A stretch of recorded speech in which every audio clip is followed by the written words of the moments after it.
This car hasn't seen the light of day since 1990, but we're about to change that right now.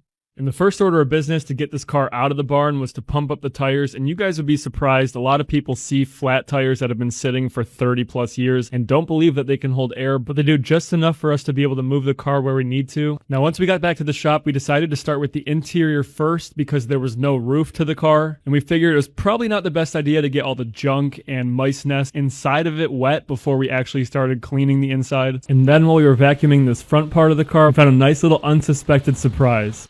Whoa! They say AM on them. Let's see if it's the ignition. We're in business, baby. That never happened. Ooh. Dude, those are sick. And a full spare. Oh!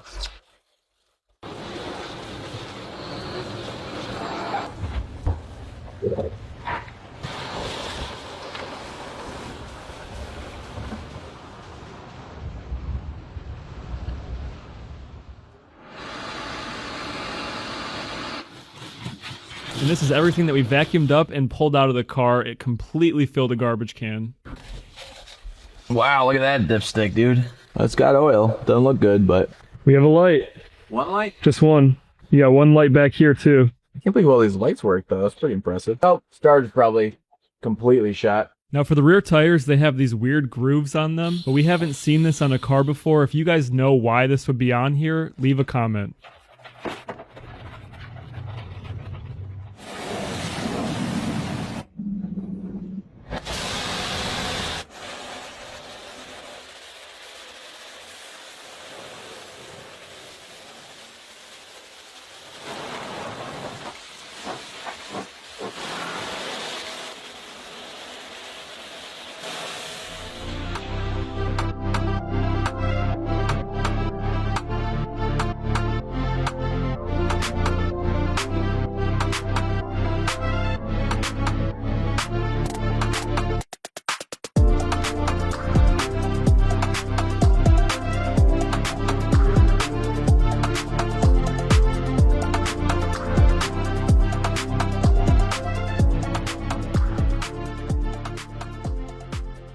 And now we move this old top back. First, we had to take this old panel off of this door because it was completely disintegrating. But then we decided to clean the interior. There was no other option but to use the pressure washer.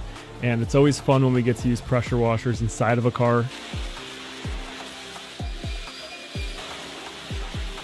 We figured because the rest of the seats were pretty roached as well, we would try the same exact process with the pressure washer, and to our surprise, the outcome was not that bad. And the last two steps were to bring back the paint by polishing it, and then also polishing up the chrome with some steel wool and some chrome polish.